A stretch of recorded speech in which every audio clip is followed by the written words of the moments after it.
Hello students, welcome to physics. और आज हम एक ऐसा टॉपिक स्टडी करने जा रहे हैं जो आपकी लाइफ से बहुत रिलेवेंट है, जिसको आप अक्सर अपनी लाइफ में एक्सपीरियंस करते हैं। तो फोकस करते हैं एक डेमो पे। तो देखते हैं। I have one box in my hand and this is marker. I place it on it, right? So what we see, this marker is placed on this box, but this marker is not moving. Why? The answer lies in the first law of Newton, first law of motion. First law of motion क्या कहता है कि जब तक कोई external force, unbalanced force apply नहीं होगा तो कोई ऑब्जेक्ट मूव नहीं करेगा, या अगर वो एक यूनिफॉर्म मोशन में मूव कर रहा है तो इट विल कंटिन्यू मूव करता रहेगा जब तक कि कोई अनबैलेंस फोर्स आके उसको स्टॉप नहीं करेगा। तो सेकंड क्वेश्चन के लिए, if I apply a force, ठीक है, इसको मोशन में लाने के लिए अगर एक फोर्स अप्लाई करूं तो it will move, the marker is moving. But what happen after certain time, the marker stops. Why? Why this marker stops? First law of Newton कहता है कि जब तक हम कोई एक्सटर्नल अनबैलेंस फोर्स नहीं लगाएंगे तो ऑब्जेक्ट नहीं रुकेगा, it will continue in motion. But मैंने यहां से फोर्स लगाया इसको मोशन करने के लिए, बट इसको स्टॉप करने के लिए तो कोई फोर्स नहीं लगाया। तो वो फोर्स कौन सा है, कहां से वो फोर्स आया जिसने इस मार्कर को स्टॉप कर दिया, बताइए। Yes, this marker and this box, between these two objects there is a contact in surface, this surface and this surface. The rubbing of these two objects due to mutual motion, जो इन दोनों के surface में जो रगड़ हुई है, इस रगड़ की वजह से एक फोर्स जनरेट हुआ जिसकी वजह से ये मार्कर स्टॉप हो गया। यस स्टूडेंट, और इसी फोर्स का नाम है फ्रिक्शन फोर्स। तो आज स्टडी करेंगे हम फ्रिक्शन फोर्स या सिंपली फ्रिक्शन, और इसको हिंदी में बोलते हैं घर्षण।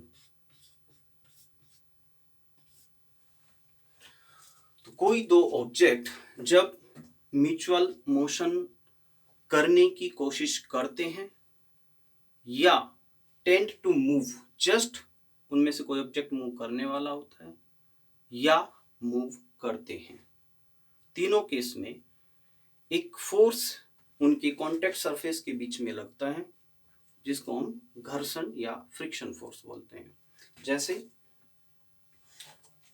इस सरफेस पे इस मार्कर के और इसके कांटेक्ट सरफेस में लगा, और इस फोर्स की डायरेक्शन ऑलवेज अपोज करती है the motion between these two objects, right? ये ऑब्जेक्ट हमने मूव कराया था और इस फ्रिक्शन ने इसको रोक दिया, तो रोकने वाला फोर्स अपोजिट डायरेक्शन में होना चाहिए मोशन। तो यहां से ये प्रूव होता है कि ये फोर्स अपोजिट डायरेक्शन में होता है and tangential to the surface. ये जो सरफेस होता है, दोनों का कॉन्टैक्ट सरफेस के बीच में, ये दोनों कॉन्टैक्ट सरफेस जो होते हैं इनके बीच में टेंजेंशियल लगता है, and both the bodies apply on each other. नीचे वाली बॉडी ऊपर और ऊपर वाली बॉडी नीचे वाली के ऊपर फोर्स लगाती हैं, equal and opposite force according to third law of Newton. तो हम बात करें फ्रिक्शन के, जब कोई ऑब्जेक्ट चलने की कोशिश करे, try to move on another object, या टेंड टू मूव, वो चलने वाला हो उस पोजीशन में, या मूव्स, वो उसके ऊपर चलता हो, फिसलता हो, रबिंग करता हो, तीनों केसेस में एक फ्रिक्शन फोर्स लगता है जो उस ऑब्जेक्ट की मोशन को अपोज करता है, उन दोनों ऑब्जेक्ट की मोशन को। सपोज करिए ये एक ऑब्जेक्ट था, हमने किसी अनदर ऑब्जेक्ट के ऊपर रखा है, या कोई सरफेस हो सकता है, और हम इसके ऊपर फोर्स लगाते हैं। सपोज करिए कोई हमने पुलिंग फोर्स लगाया, हमने इसको खींचने की कोशिश की, we try to move, but ये नहीं चला। सपोज करिए हमने 1 न्यूटन लगाया, नहीं चला। हमने 2 न्यूटन फोर्स लगाया, अभी भी नहीं चला। हमने 3 न्यूटन फोर्स लगाया, अभी भी नहीं चला। और जैसे ही हमने 3 न्यूटन से हल्का सा ज्यादा, यानी कि 3.001 न्यूटन फोर्स लगाया, तो इट टेंड्स टू मूव और स्टार्ट टू मूव। ठीक है, तो ये जो फोर्सेस हमने लगाए, इन फोर्सेस से नहीं चला, और जैसे ही हमने 3 न्यूटन से जरा सा ज्यादा फोर्स लगाया, तो ये ऑब्जेक्ट चलना शुरू हो गया इस ऑब्जेक्ट के ऊपर। इन तीनों कंडीशन में फ्रिक्शन फोर्स अपोजिट डायरेक्शन में वर्क कर रहा था। जब हमने 1 न्यूटन फोर्स लगाया तो फ्रिक्शन फोर्स की वैल्यू भी 1 न्यूटन। हमने 1 न्यूटन लगाया, इसने भी, सरफेस ने भी 1 न्यूटन लगा, और ऑब्जेक्ट अभी रुका हुआ है। हमने 2 न्यूटन लगा तो फ्रिक्शन फोर्स भी 2 न्यूटन हो गया और ऑब्जेक्ट नहीं चला। हमने 3 न्यूटन लगाया और यहाँ पे कॉन्टेक्ट सरफेस ने भी 3 न्यूटन लगाया और ऑब्जेक्ट नहीं चला। और जैसे ही 3 न्यूटन से जरा सा भी ज्यादा हमने किया तो इसकी लिमिट, ऑब्जेक्ट के दोनों कॉन्टेक्ट सरफेस की लिमिट फिनिश हो गई, यानी कि 3 न्यूटन मैक्सिमम था, इससे ज्यादा ये नहीं लगा पाया और ऑब्जेक्ट हमारा चलना स्टार्ट हो गया। तो यहां पे ये जो लिमिटिंग वैल्यू है 3 न्यूटन, जो मैक्सिमम वैल्यू, जो ज्यादा से ज्यादा वैल्यू इन दोनों कॉन्टेक्ट सरफेस के बीच जो फ्रिक्शन की लग सकती थी, वो 3 न्यूटन है। ये 3 न्यूटन हमारी इस पोजीशन को शो करती है कि जब टेंड टू मूव होता है ऑब्जेक्ट। जैसे ही 3 न्यूटन लगा तो ऑब्जेक्ट टेंड टू मूव हुआ, और जैसे ही जरा सा इंक्रीज हुआ तो मूव करने लगा। इससे पहले वाली ये सारी वैल्यूज ट्राई टू मूव पे आती है, मतलब 1 न्यूटन, 2 न्यूटन, 3 न्यूटन और लेस देन 3 न्यूटन सारी वैल्यूज हमारी ट्राई टू मूव के लिए आती है। और जैसे ही जरा सा हमने ज्यादा फोर्स इंक्रीज किया तो अब हमें कम फोर्स की जरूरत पड़ेगी ऑब्जेक्ट को मोशन में रखने के लिए, यानी कि 3 न्यूटन से ज्यादा इंक्रीज किया तो स्टार्ट टू मूव, ऑब्जेक्ट ने मूव करना शुरू कर दिया। और अब हमें मूव कराते रहने के लिए 3 न्यूटन से भी लेस फोर्स की जरूरत पड़ेगी। राइट, अब इन तीनों कंडीशन से हमें 3 टाइप के फ्रिक्शन मिलते हैं। फ्रिक्शन के टाइप्स देख लेते हैं। एक फ्रिक्शन, पहली कंडीशन में जब ऑब्जेक्ट ट्राई टू मूव करता है, सबसे पहले उसको बोलते हैं स्टैटिक फ्रिक्शन। स्टैटिक को हम हिंदी में स्थैतिक घर्षण भी बोलते हैं। तो स्टैटिक फ्रिक्शन क्या होता है? जब हम कोई किसी ऑब्जेक्ट के ऊपर फोर्स लगाते हैं और ऑब्जेक्ट नहीं चलता, सेल्फ एडजस्ट होता रहता है। ये फ्रिक्शन की एक प्रॉपर्टी होती है कि सेल्फ एडजस्टिंग होता है। हम लिमिटिंग फ्रिक्शन से कम जितना भी फोर्स लगाते रहते हैं, वो हमारा फ्रिक्शन अपने आप एडजस्ट होता रहता है, उतना ही बढ़ता रहता है। जितना हम फोर्स इंक्रीज करते रहते हैं, उतना ही हमारा फ्रिक्शन इंक्रीज होता रहता है एक लिमिटिंग वैल्यू तक। तो इस तरह से हम इसको सेल्फ एडजस्टिंग बोलते हैं। तो लिमिटिंग वैल्यू से कम अगर फ्रिक्शन रहता है तो हम उसको स्टैटिक फ्रिक्शन बोलते हैं। एक पर्टिकुलर वैल्यू आ जाती है फ्रिक्शन की, और इसको हम Fs से जनरली रिप्रेजेंट कर देते हैं, उसको बोलते हैं लिमिटिंग फ्रिक्शन। एक्चुअली ये लिमिटिंग फ्रिक्शन भी स्टैटिक फ्रिक्शन ही होता है, लिमिटिंग स्टैटिक फ्रिक्शन। इसको सीमांत घर्षण बोल देते हैं, सीमांत घर्षण। हम इसको F S L लगा के बोल सकते हैं, सिंपली बुक्स में Fs ही लिख देते हैं, लेकिन ये मैक्सिमम वैल्यू होती है Fs की मैक्सिमम वैल्यू होती है। राइट, ये जैसे इस वाले केस में था, ये लेस देन 3 न्यूटन को शो करता था और ये इक्वल्स टू 3 न्यूटन को शो करता है। और जब ऑब्जेक्ट मूव करने लगता है तो आ जाता है kinetic friction. Kinetic friction, kinetic friction को हम गतिक या गतिज घर्षण भी कहते हैं। तो ये पहला टाइप था, ये दूसरा टाइप था और ये तीसरा टाइप हुआ। गतिज घर्षण, जैसे ही कोई ऑब्जेक्ट चलना स्टार्ट हो गया, अब उसको चलाए रखने के लिए हमें कम फोर्स की जरूरत पड़ती है, हमने प्रैक्टिकली एक्सपीरियंस किया है।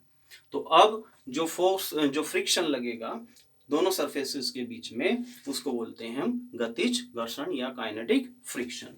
ठीक है, इसको हम एफ के से रिप्रेजेंट करते हैं और ये लेस देन होता है एफ एस एल या एफ एस मैक्सिमम से ये हमेशा कम होता है, राइट। अब हम बात करते हैं पर्टिकुलर सिचुएशन। सपोज करिए ये कोई ब्लॉक था, हमने इसके ऊपर फोर्स लगाया, कोई एफ फोर्स लगाया, ये किसी सरफेस के ऊपर रखा हुआ था, यहाँ पे mg नीचे की ओर वर्क करता है और इसकी नॉर्मल रिएक्शन ऑलवेज ऊपर वर्क करती है। तो ये r इक्वल्स टू mg, जब ये रेस्ट पोजीशन होती है तो इसमें होता है। सपोज करिए हम इस पे एक फोर्स F लगा देते हैं। जब हम कोई फोर्स F लगाते हैं तो इसमें एक अपोजिट डायरेक्शन में फ्रिक्शन फोर्स जनरेट हो जाता है। ठीक है, अब इस नॉर्मल रिएक्शन और mg की इस F नॉर्मल रिएक्शन R और Fs का एक रिजल्टेंट फोर्स बनता है, सपोज करिए P है। ठीक है, यदि हम इस फोर्स को इंक्रीज करते जाएं, हम इसकी वैल्यू को इंक्रीज करते जाएं और एक पोजीशन आ जाती है जब ये लिमिटिंग फ्रिक्शन की वैल्यू को शो करने लगता है। तो ये हमने फोर्स को इंक्रीज कर दिया, ये नॉर्मल रिएक्शन थी हमारी। अब इधर फ्रिक्शन जनरेट होगा, जिधर हम फोर्स लगाते हैं, ऑब्जेक्ट को पुल करने की कोशिश करते हैं, उसकी अपोजिट डायरेक्शन में फ्रिक्शन फोर्स लगता है। तो फ्रिक्शन फोर्स की वैल्यू भी अब इंक्रीज हो गई है। अब इन दोनों का जो रिजल्टेंट होगा आर का और एफ एस का, वो थोड़ा टेंड हो जाएगा एफ एस की ओर, और इस एंगल को हम थीटा बोलते हैं। ये angle theta angle of friction कहलाता है, जिसका नाम हम घर्षण कोण बोलते हैं, एंगल ऑफ फ्रिक्शन या घर्षण कोण। ठीक है, यानी कि नॉर्मल रिएक्शन कब, जब स्टैटिक फ्रिक्शन की, लिमिटिंग फ्रिक्शन की कंडीशन हो, तो नॉर्मल रिएक्शन और स्टैटिक फ्रिक्शन का जो रिजल्टेंट है P, उस P और R के बीच का जो एंगल आता है उसको हम एंगल ऑफ फ्रिक्शन बोलते हैं, यानी कि घर्षण कोण बोलते हैं। और इसको हम थीटा S से जनरली रिप्रेजेंट करते हैं। और इसकी वैल्यू अगर हम कैलकुलेट करना चाहें तो यहाँ पे एक ट्रायंगल ड्रॉ करें, तो इसमें ये एंगल थीटा है, ये परपेंडिकुलर और ये बेस। तो हम यहाँ से निकाल सकते हैं कि tan theta equals to perpendicular ये, यानी कि एफ एस अपॉन बेस यानी कि आर, ये इसकी वैल्यू होती है, राइट। और एफ एस अपॉन आर को हम म्यू बोलते हैं, या म्यू एस कहेंगे हम। तो mu S equals to tan theta. Students, अब हम बात करते हैं लॉज ऑफ फ्रिक्शन की।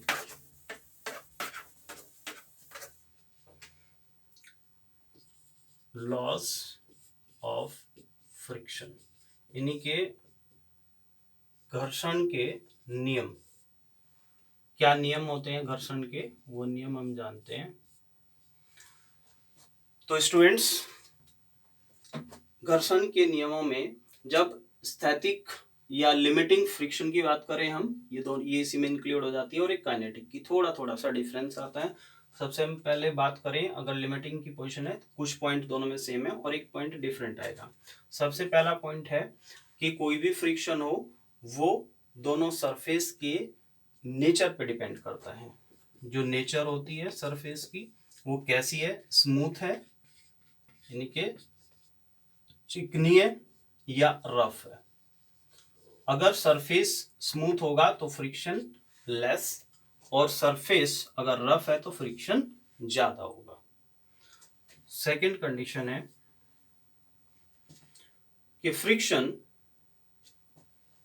डिपेंड नहीं करता area of contact, area of contact, यानी कि दोनों का जो दोनों सरफेस का, दो ऑब्जेक्ट लिए थे उनका जो सरफेस एरिया है जो आपस में एक दूसरे के कांटेक्ट में रहता है, इसके ऊपर डिपेंड नहीं करता फ्रिक्शन फोर्स।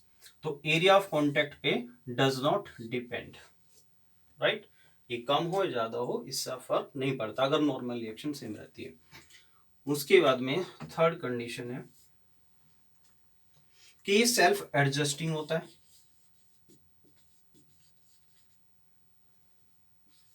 कि जैसे जैसे हम इंक्रीज करते हैं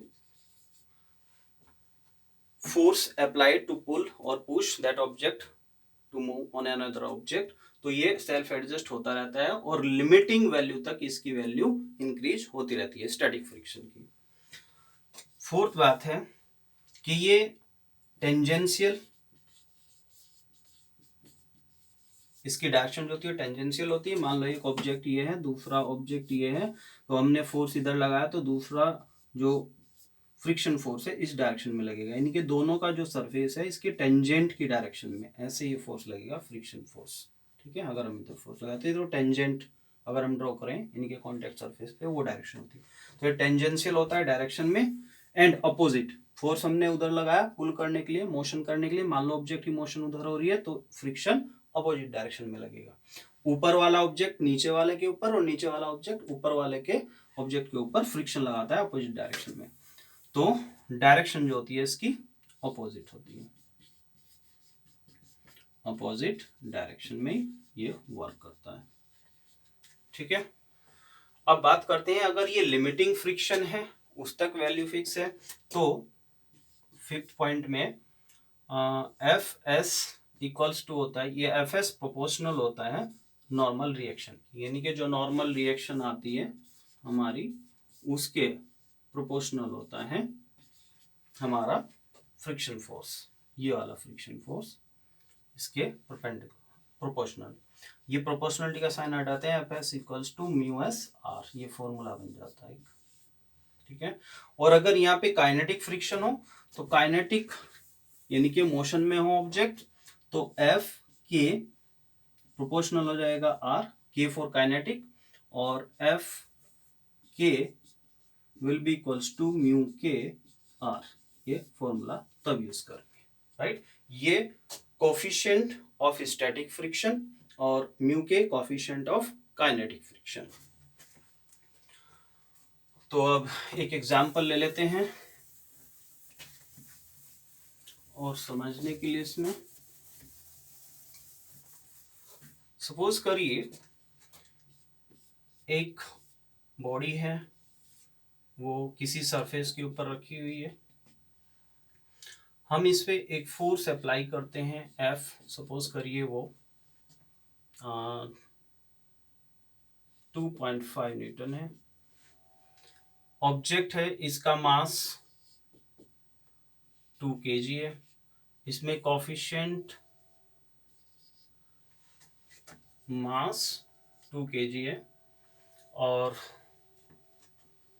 स्टैटिक फ्रिक्शन का कोफिशिएंट सपोज करिए 0.4 है, कोफिशिएंट है, इसका कोई यूनिट नहीं होती, और फोर्स हमने इतना अप्लाई किया है, तो हमें कैलकुलेट करना है कि एफ एस क्या होगा, यानी कि फ्रिक्शन फोर्स क्या होगा इस कंडीशन में।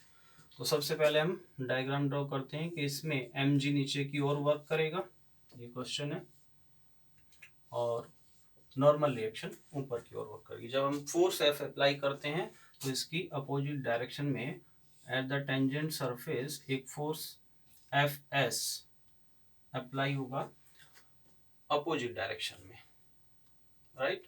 तो अब हम सबसे पहले इन क्वेश्चंस में कैलकुलेट करते हैं कि what will be the maximum value of friction, that is limiting friction. तो सबसे पहले हम लिमिटिंग फ्रिक्शन कैलकुलेट करते हैं, what will be the value of that. तो F S equals to mu S R, ये फॉर्मूला होता है।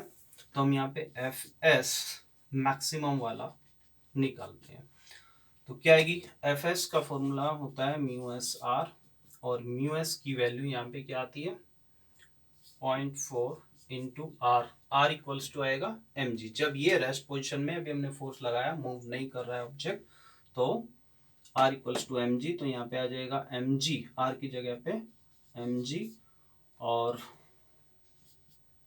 mg में ये हमारा 0.4 इंटू m है हमारा 2, और g को सपोज करिए ले लेते हैं 10, ले लेते हैं थोड़ी देर के लिए, वैल्यू ऑफ g 10, तो इट विल बी अप्रॉक्सीमेटली 4 2 जा 8 एंड 10, ये 810 न्यूटन।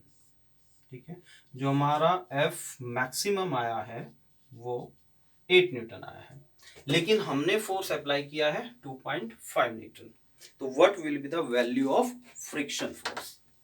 तो ऐसे केस में स्टूडेंट, हम हमेशा जो स्मॉलर वैल्यू होती है, जो हम फोर्स अप्लाई किया हमने, अगर वो स्मॉलर है हमारे लिमिटिंग फ्रिक्शन से, तो उसी को बोलते हैं कि यही हमारा वैल्यू ऑफ फ्रिक्शन फोर्स है।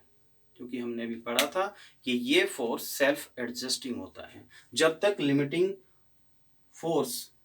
फ्रिक्शन फोर्स से कम वैल्यू होती है, तो हम उसी को वैल्यू ऑफ फ्रिक्शन फोर्स लगाते हैं। इनकी ये फोर्स हमारा अप्लाइड फोर्स है। जैसे हम किसी ऑब्जेक्ट को पुल कर रहे हैं, मान लो हमने 1 न्यूटन लगाया, नहीं पुल हुआ, तो 1 न्यूटन जो हम लगाते हैं, एक्चुअली ये प्रैक्टिकली हम मेजर करते हैं, हमने 1 न्यूटन लगाया और ऑब्जेक्ट मूव नहीं किया, तो इसकी फ्रिक्शन फोर्स जो यहाँ पे 1 न्यूटन है। हमने 2 न्यूटन लगाया, अभी भी मूव नहीं कर रहा है, तो फ्रिक्शन फोर्स की वैल्यू 2 न्यूटन है। हमने 3 न्यूटन लगा, 10 टू मूव हुआ, तो अब लिमिटिंग फ्रिक्शन आ गया 3 न्यूटन। यानी कि जो हम फोर्स अप्लाई कर रहे हैं, हमारे अप्लाई किए हुए फोर्स से ही हमें पता चलता है कि फ्रिक्शन कितना है। और जैसे ही 3.01 मान लो हमने फोर्स अप्लाई किया और ऑब्जेक्ट ने मूव करना शुरू कर दिया, तो हम समझ गए कि 3 जो न्यूटन फोर्स हमने लगाया था जब ऑब्जेक्ट टेंड टू मूव था, वही लिमिटिंग फ्रिक्शन था। ठीक है, तो हमारा ये फॉर्मूला सिर्फ लिमिटिंग फ्रिक्शन के लिए वैलिड है, ना कि नॉर्मल फ्रिक्शन के लिए। नॉर्मल फ्रिक्शन को हम अप्लाइड फोर्स से ही कंपेयर करके कैलकुलेट करते हैं। Got it. तो यहाँ पे जो हमारा आंसर आएगा वो Fs जो फ्रिक्शन है इस सर्कमस्टांसेस में, वो होगा 2.5 न्यूटन आंसर। तो ये ध्यान रखना है हमें, ये लिमिटिंग है लेकिन फ्रिक्शन ये रहेगा। क्लियर। चलिए अब नेक्स्ट ले लेते हैं हम मोशन। देखिए ये इंक्लाइंड प्लेन पे कंडीशन लेते हैं, friction on inclined plane. Friction on inclined plane, inclined plane को बोलते हैं हम आनत तल। क्या बोलते हैं इसको? आनत तल। यानी कि एक तिरछा ढालदार, जैसे पुल हिल कुछ इस टाइप से। मान लो कि हमने यहाँ पे एक सरफेस इस टाइप से ले लिया है, सपोज करो दिस एंगल इज 30 डिग्री, या स्टार्टिंग में मान लेते हैं थीटा, मान लेते हैं सबसे पहले दिस एंगल इज थीटा, और कोई एक ऑब्जेक्ट है जो हमने यहाँ पे प्लेस किया हुआ है, इसका मास m है, तो mg ऑलवेज वर्क्स डाउनवर्ड, हमेशा नीचे की ओर वर्क करेगा mg, और इसकी नॉर्मल रिएक्शन हमेशा सरफेस के परपेंडिकुलर अपवर्ड होती है। तो ये हमारा रिएक्शन हुआ। इस mg के दो कंपोनेंट होंगे, एक इस डायरेक्शन में और एक इस डायरेक्शन में। दिस एंगल थीटा, तो ये एंगल भी थीटा होगा। जिधर थीटा होता है उधर वाला कंपोनेंट को बोलते हैं कॉस, तो ये कंपोनेंट mg कॉस थीटा, और इधर वाला कंपोनेंट mg साइन थीटा होगा। क्लियर। ऑब्जेक्ट पे फोर्स डाउनवर्ड लग रहा है, तो इसके अपोजिट डायरेक्शन में आएगा हमारा फोर्स ऑफ फ्रिक्शन Fs। ठीक है, इसका डायग्राम होगा। कई स्टूडेंट को ये एंगल थीटा है, तो ये एंगल थीटा कैसे है ये समझ नहीं आता, तो इसकी एक थ्योरम है मैथ में कि angle between two unparallel lines is equals to the angle between the perpendiculars of the two lines. जैसे हम इस लाइन का एक परपेंडिकुलर ड्रॉ करें, इस लाइन का भी एक परपेंडिकुलर ड्रॉ करें, जहां भी ये दोनों कट करती हैं वो एंगल सेम वही एंगल होगा जो पहले वाली लाइनों के बीच में था। यानी कि ये फर्स्ट लाइन, ये सेकंड लाइन, हमने फर्स्ट लाइन का परपेंडिकुलर ये ड्रॉ किया, सेकंड लाइन का परपेंडिकुलर ये ड्रॉ किया, दोनों ने जहाँ कट किया इनके बीच में एंगल वही एंगल होगा जो पहली अनपैरेलल लाइंस के बीच में थी। तो ये वाली थ्योरम यहाँ पे वर्क करती है। ये दो अनपैरेलल लाइंस, ये परपेंडिकुलर है नीचे वाली लाइन का, ये परपेंडिकुलर है ऊपर वाली लाइन का, दोनों के बीच में एंगल वही होगा जो इनिशियली अनपैरेलल लाइंस के बीच में था। तो ये क्लियर हो गया होगा शायद आपको। चलिए अब इनकी इक्वेशन बनाते हैं। ये कंडीशन तब है जब ये ऑब्जेक्ट मास m का ये ऑब्जेक्ट अभी रेस्ट पोजीशन में है, ये मूव नहीं कर रहा है। तो क्या इक्वेशन बनेगी? तो इसमें देखिए बैलेंस है, तो r बैलेंस करेगा mg cos थीटा को, तो r equals to mg cos theta, equation 1 हुई। फिर fs ने बैलेंस किया है mg sin थीटा को, तो fs equals to mg sin theta, equation number 2। अगर हम इस एंगल को इंक्रीज करते चले जाएं, इस एंगल को इंक्रीज करते चले जाएं और इंक्रीज कर करके इसको हम थीटा एस एक वैल्यू तक ले जाएं, जहां इस एंगल को हम एंगल ऑफ रिपोज बोल दें, एंगल ऑफ रिपोज, यानी कि वो मिनिमम वैल्यू जिस एंगल पे ये ऑब्जेक्ट अपने आप ही without applying an external force अपने ही मास की वजह से, अपने वेट की वजह से ये फिसलना स्लाइड करना शुरू कर दे। तो ऐसा एंगल सपोज करो हमने दिया, और तो उस पर्टिकुलर सिचुएशन पे जब ये जस्ट ट्राई टू या जस्ट टेंड टू स्लाइड, वो लिमिटिंग पोजीशन ले लेते हैं। तो ऐसी लिमिटिंग पोजीशन में F S will be equals to mu S R. Suppose करिए यहाँ पे म्यू एस हमारा कोफिशिएंट ऑफ फ्रिक्शन होगा, तो यहाँ पे हम ये वैल्यू पुट कर देते हैं। तो इक्वेशन सेकंड हमारी बन जाएगी mu S R equals to M G sine theta. ठीक है, अब dividing equation 2 by 1 we will get what, R से आर कैंसिल हो जाएगा और म्यू एस ऊपर बचेगा इक्वल्स टू एम जी से एम जी कैंसिल और साइन थीटा ऊपर और नीचे cos theta, and it will be mu S equals to tan theta. और थीटा की जगह हमने क्या चेंज कर लिया, एस, मान लो थीटा एस अब हमने यूज कर लिया, तो यहाँ पे टेन थीटा एस। तो अगर हमें एंगल ऑफ रिपोज पता है, एंगल ऑफ रिपोज मालूम है, तो भी हम coefficient of static friction calculate कर सकते हैं। कोई एग्जांपल अगर इस पे लेना चाहें हम ले सकते हैं।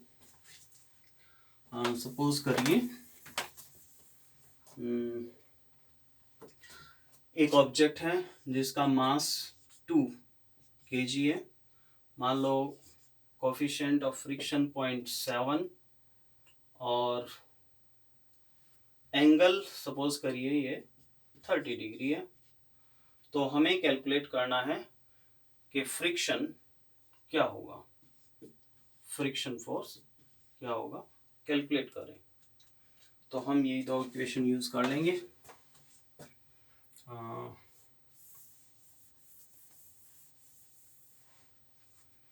ये चलो यहाँ से ले लेते हैं, क्योंकि अभी हमें ये तो मालूम नहीं है कि एंगल ऑफ रिपोज है कि नहीं। अभी दोनों इक्वेशन हमारे सामने हैं तो हम इनको यूज करते हैं। पहली इक्वेशन में हम देखते हैं F S equal to this और एक में R equals to M G cos theta. तो R equals to M G cos theta की जगह पे हम 30 ले लेते हैं इस इक्वेशन से, और एम जी, एम हमारा 2 एंड जी को सपोज करिए हमने ले लिया 10, वैल्यू ऑफ जी हमने ले लिया है 10। ठीक है, तो ये आ जाएगा हमारा R equals to M G cos theta में कॉस 30 की वैल्यू 10 टू ज़ा 20 और कॉस 30 की वैल्यू अप्रॉक्सीमेटली 0.866 आती है। और जो हम बात करें तो कितनी, ये √3/2 होती है और इसको कैलकुलेट करके ये आ जाता है, ये अप्रॉक्सीमेटली आ जाएगा 8 टू ज़ा 16 क्या आएगा,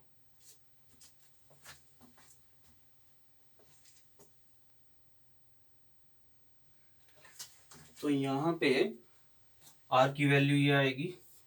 अब हम लिमिटिंग फ्रिक्शन की वैल्यू देखते हैं कि फ्रिक्शन हमारा जो मैक्सिमम होता है, जिसको हम लिमिटिंग फ्रिक्शन बोलते हैं, उसकी वैल्यू देखते हैं तो वो होती है म्यू एस आर। तो म्यू एस की वैल्यू क्या है हमारी 0.7 इंटू आर की वैल्यू ये है 20 इंटू 0.866 और ये अप्रॉक्सीमेटली आ जाएगा 12 न्यूटन। ये हमारा मैक्सिमम फ्रिक्शन है जो यहाँ पे इस कोफिशिएंट और इस कॉम्बिनेशन में हो सकता है। अब यहाँ पे जो फ्रिक्शन एफ एस है उसकी एक्चुअल वैल्यू क्या है जो लिमिटिंग से कम हो सकता है या ज़्यादा भी हो सकता है, तो उसके लिए हम कैलकुलेट करेंगे सेकेंड इक्वेशन से। सेकेंड इक्वेशन से F S equals to M, M है हमारा 2 kg इंटू जी, जी है हमारा वही अगेन 10 ले लेते हैं इंटू साइन 30, गलत 30, तो साइन 30 की वैल्यू आ जाएगी 1/2 और 2 से 2 कैंसिल, ये 10, तो एफ एस आ गया हमारा 10 न्यूटन। अब फिर वही सिचुएशन कि हम इसको कंपेयर करेंगे एफ एस मैक्सिमम से, यानी कि जो मैक्सिमम है फ्रिक्शन की वैल्यू और जो हमारे यहाँ पे वैल्यू है उनमें डिफरेंस है, तो ये ग्रेटर है और ये स्मॉलर है, तो हम बोलेंगे यहाँ पे जो फ्रिक्शन की वैल्यू होगी वो 10 न्यूटन होगी। और चूंकि ये वैल्यू 10 न्यूटन है यानी कि 12 न्यूटन से कम है, मैक्सिमम इतना फ्रिक्शन है, अगर इतना फ्रिक्शन से ज्यादा फ्रिक्शन आएगा तो ही ये ऑब्जेक्ट स्लाइड करेगा, अदरवाइज नहीं स्लाइड करेगा। तो हम इस कंडीशन में बोल सकते हैं ऑब्जेक्ट विल नॉट स्लाइड, के ऑब्जेक्ट नहीं फिसलेगा अपने आप। अगर यहाँ से हम इस एंगल को इंक्रीज कर दे, बढ़ा दे, तो सपोज करो इसको हम 60 कर देते, तो ये सिचुएशन बदल जाती, इधर 10 और इधर 12 आ जाता, तो हम बोलते कि मैक्सिमम वैल्यू तो जो यहाँ पे है वो हमारी 10 है और जो हमारा फ्रिक्शन निकल के आ रहा है वो 12 आ रहा है, तो अब ऑब्जेक्ट अपने आप ही स्लाइड कर जाएगा। तो आज इतना ही, थैंक यू।